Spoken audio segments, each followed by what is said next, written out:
Ontem, a deputada federal bolsonarista a Carla Zambelli prestou depoimento na Polícia Federal sobre o caso envolvendo Sérgio Moro e Bolsonaro e a suposta intenção do Bolsonaro de interferir na Polícia Federal para proteger a família dele, para proteger os filhos dele. Eu sei que vocês estão acompanhando aqui há mais tempo, já conhecem essa história, mas a gente não pode pressupor que todos que estão chegando aqui já sabem o que aconteceu. Então eu vou resumir qual é o problema e como a Carla Zambelli entrou nisso. No dia em que o Sérgio Moro pediu a demissão dele como ministro da Justiça, ele fez graves acusações contra o presidente Bolsonaro.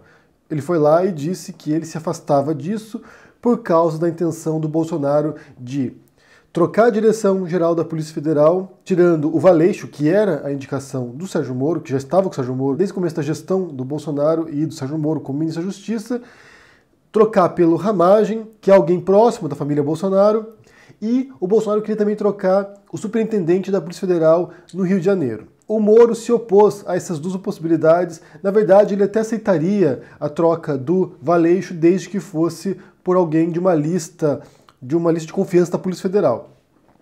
O Bolsonaro insistiu no nome de Ramagem e o Sérgio Moro foi lá e pediu demissão.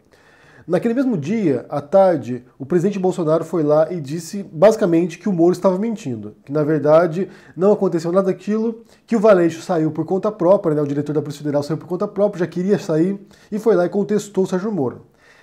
Naquele dia ainda, mais tarde, o Sérgio Moro entregou para o Jornal Nacional da Globo, prints de conversas entre ele e o presidente, que indicariam essa intenção de politizar a Polícia Federal, e também prints dele, Sérgio Moro, com a Carla Zambelli. Conversa na qual a Carla Zambelli dizia o seguinte, eu vou ler para vocês aqui para vocês se lembrarem.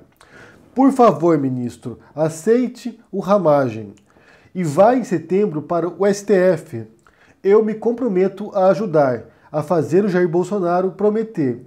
Daí você tem a resposta, que se tornou icônica para muita gente, do Moro a Zambelli: prezada, não estou à venda. E naquele momento, quando acontece isso, a nossa dúvida era: a Zambelli, ao propor que o Sérgio Moro se tornasse ministro do Supremo, ficasse um pouco mais lá, aceitasse a troca da Polícia Federal, da Diretoria-Geral, por alguém indicado pelo Bolsonaro, porque o Bolsonaro queria um contato direto com a Polícia Federal, que ele aceitasse isso e fosse para o Supremo, a gente cogitou aqui, a gente se perguntou aqui se ela tinha ou não procuração do presidente. Se ela fazia isso, esse pedido, essa proposta para o Sérgio Moro, a partir de uma recomendação presidencial.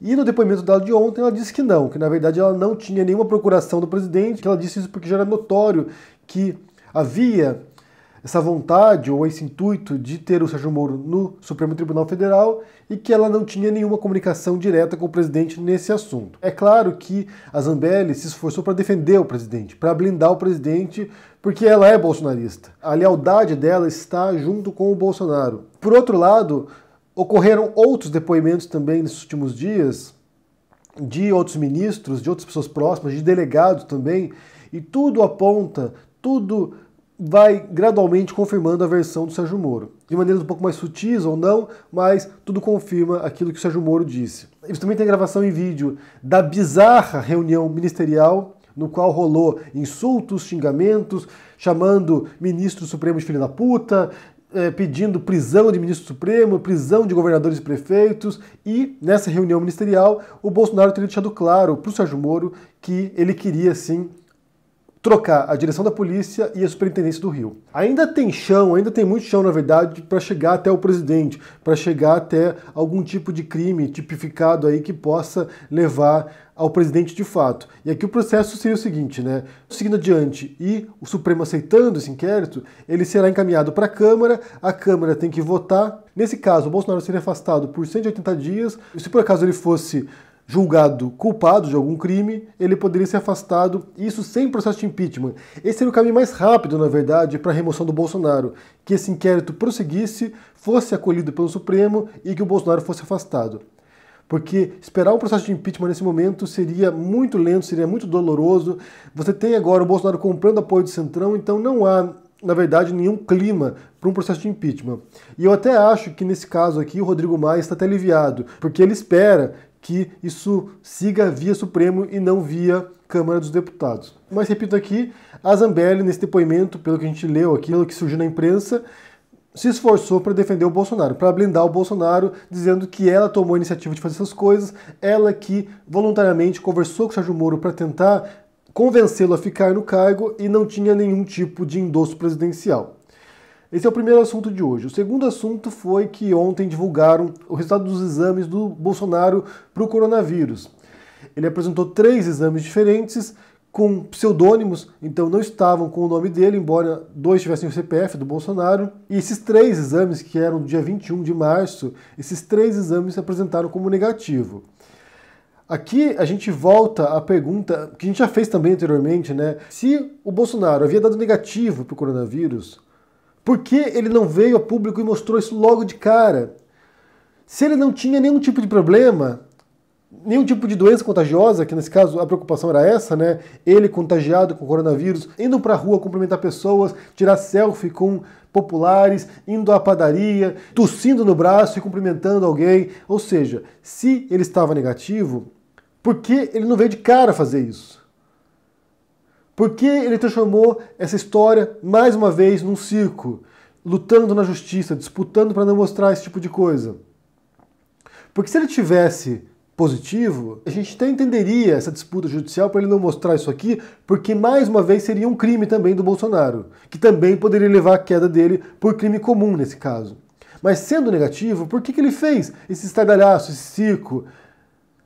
Qual é o propósito? É difícil compreender o raciocínio do Bolsonaro, porque não opera como uma pessoa normal. E nesse caso em particular, a pedido do Estadão, eles queriam os exames, isso passou por 2 instâncias, chegou ao Superior Tribunal de Justiça, lá foi decidido que ele não precisaria apresentar, recorreram ao Supremo e daí a AGU, a Advocacia Geral da União, apresentou voluntariamente o exame e são 3 exames que deram negativo. Algumas pessoas especulam que possam ser falsos esses exames, que na verdade a gente nem tem como saber se é do Bolsonaro ou não.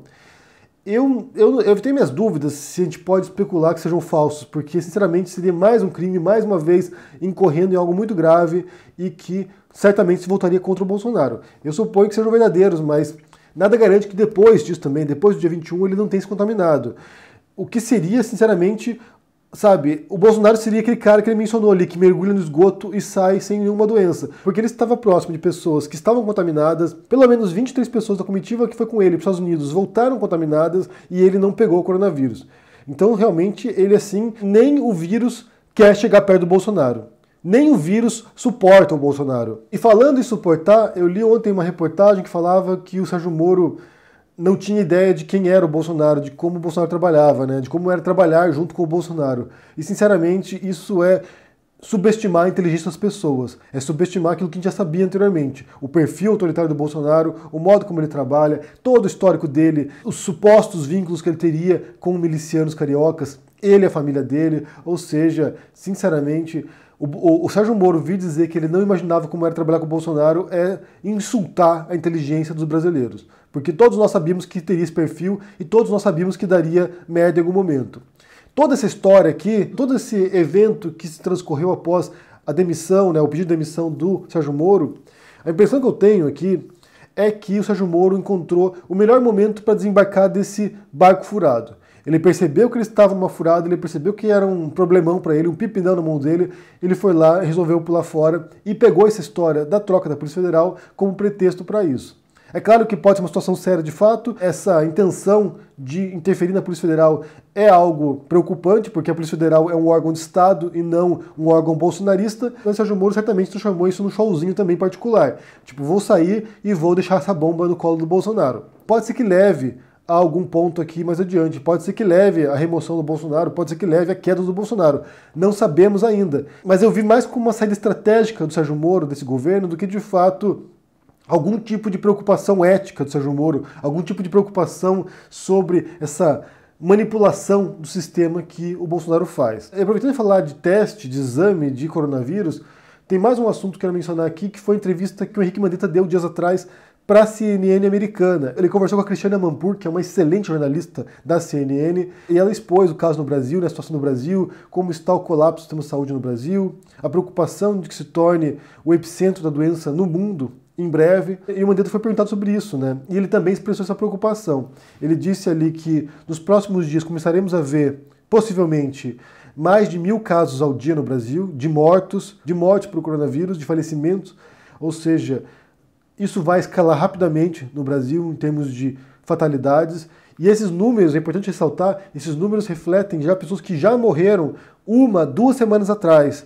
porque há um lapso aqui, tem um atraso nos dados. Então pode ser que nesse momento aqui, dia 14 de maio, já sejam muito maiores os números tanto de mortes quanto contagiados. Isso aqui reflete o passado. Essas mortes aqui, 800 e poucas mortes, 700 e poucas mortes que tiveram nos últimos dias aqui, são dados de 1, 2 semanas atrás. Então o Mandetta adverte que isso vai ficar assustador, de fato, nesses próximos dias aqui, próximas semanas adiante, porque quando chega no pico, tende a estacionar ali no número bastante alto de mortos. Foi acontecendo na Itália, foi acontecendo na Espanha, ou seja, tem muito chão pela frente, então se protejam, gente, fiquem em casa, se cuidem. Quem pode ficar em casa, fique em casa. Quem não pode ficar em casa, tem um trabalho essencial, também se proteja, use máscara, use luvas, passe álcool gel, lave bem as mãos, ou seja, quem tem que sair de casa para fazer alguma coisa, ir ao mercado, ir à farmácia, se proteja, porque não é brincadeira. A gente está em casa aqui desde o dia 15 de março, aqui na Espanha, agora já começou a desescalar aqui a quarentena e mesmo assim a gente está evitando sair porque é importante se proteger. E uma outra coisa que o Mandetta fala ali na entrevista é que, como disse a Amanpour também, possivelmente o Brasil vai se tornar o país com o maior número de mortos e contágios em breve. Então, há uma grande preocupação não apenas nesse colapso do sistema sanitário, colapso do sistema funerário, mas também um colapso social, que chegue a um momento que tenha tantas mortes que leve a algum tipo de instabilidade muito mais grave. Então é importante que vocês fiquem em casa, porque isso vai ajudar a reduzir o impacto disso. E repito aqui, lembrando que esses dados agora são dados que vêm com atraso. Nesse momento, o número de contagiados e mortos certamente é muito maior do que esses dados que estão chegando aí na imprensa. E vendo essa situação, é ainda mais revoltante ficar assistindo a essa crise constante que o Bolsonaro cria, né? Essa crise agora envolvendo o Sérgio Moro, essa crise envolvendo os testes dele. Ou seja, é alguém que é incapaz de se concentrar no que é realmente importante, no que é realmente crucial para a vida dos brasileiros agora, que é lidar com a pandemia. Ele é alguém que fica jogando para outro lado, para despistar a sua incompetência devastadora, monstruosa, fica jogando para outro lado, jogando para a plateia, tentando mobilizar sua base eleitoral. Ou seja, é alguém que é um completo incompetente. Nesse momento, a única solução para o Brasil seria cair Bolsonaro e entrar alguém que tem um mínimo de bom senso, um mínimo de responsabilidade para lidar com essa situação catastrófica no país. O Bolsonaro não tem preparo para isso, nem preparo profissional, nem preparo mental, nem preparo ético, nem preparo intelectual, nem preparo nenhum. É um completo incompetente. O Brasil está no meio de uma pandemia com um total incompetente conduzindo esse barco. E é por isso que o Sérgio Moro pulou fora, porque ele não quer estar vinculado, na minha leitura pelo menos, ele não quer estar vinculado com essa figura quando o pior chegar. E também vejo isso no Mandetta. O Mandetta foi um que bateu de frente com o Bolsonaro, sabendo que seria demitido, porque ele não queria continuar ministro da Saúde, sabendo o rumo que isso seguiria. São pessoas que, de certo modo, tiraram o corpo fora, porque não tinha como trabalhar com o Bolsonaro. Não é um líder, não é alguém capaz de liderar o país, nem numa circunstância normal, muito menos numa pandemia. Eu quero saber o que vocês pensam sobre esses assuntos aqui. Primeiro sobre o depoimento do Carla Zambelli, defendendo o Bolsonaro, obviamente, mas tentando livrar a barra do Bolsonaro, dizendo que ela que fez a articulação com o Sérgio Moro, prometendo um cargo no Supremo. Com qual autoridade ela faz isso, não sabemos. Depois, sobre o exame do Bolsonaro, o que você pensa sobre isso? Se você acha que esses exames são autênticos ou não, porque tem gente especulando que não seja. E também, por que o Bolsonaro não mostrou logo de cara isso? Se era negativo, viesse a público mostrar, olha só, tá negativo aqui, olha, negativo, tô limpo, vamos adiante, toca a história. Não fez isso. Por que ele não fez isso? E por fim, se vocês viram essa entrevista do Mandetta na CNN com a Amanpour, falando sobre o cenário assustador que vem adiante. Me diga o que vocês pensam aí no comentário, deixe o joinha, assine o canal, ajude no Apoia-se, a gente se vê por aí. Abraço e até mais. Tchau.